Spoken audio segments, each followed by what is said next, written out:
Une deuxième journée de mobilisation contre la réforme des retraites a lieu ce mardi 31 janvier.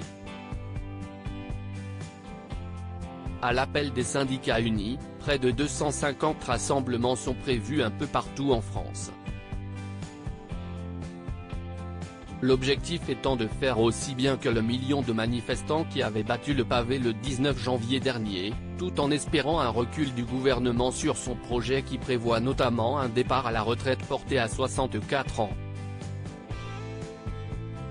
Et quelle suite après ce 31 janvier ? Si le gouvernement n'écoute pas, ça ne risque pas de calmer le jeu, a prévenu Philippe Martinez, le leader de la CGT, sur BFM Télévision RMC, ce mardi 31 janvier.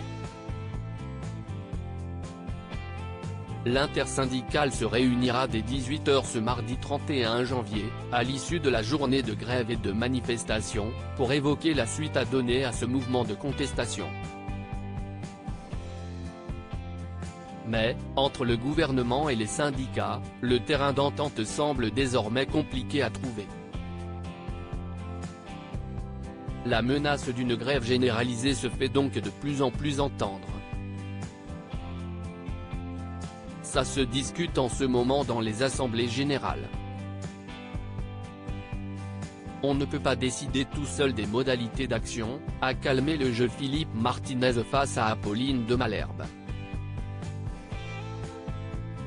Mais, le syndicaliste n'apprécie guère le ton employé par Elisabeth Borne, et ses ministres, qu'il considère dans la provocation, et non plus dans la discussion et l'écoute. Dialogue rompu entre les syndicats et le gouvernement ce dimanche 29 janvier, la première ministre a indiqué que report de l'âge de départ à la retraite de 62 à 64 ans, ainsi que de l'allongement de la durée de cotisation, n'était plus négociable.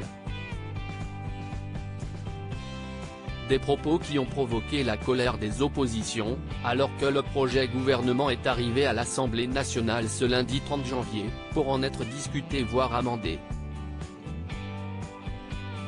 Si le gouvernement a pris le temps auparavant de recevoir les différents partis politiques ainsi que les syndicats, Philippe Martinez regrette que toutes les propositions ont été balayées d'un revers de la main. Le syndicaliste à la célèbre moustache estime de toute façon que la bataille idéologique est perdue pour l'exécutif, se réjouissant de voir une détermination s'exprimer dans la rue et à travers les grèves. Crédit photo, capture d'écran BFM Télévision.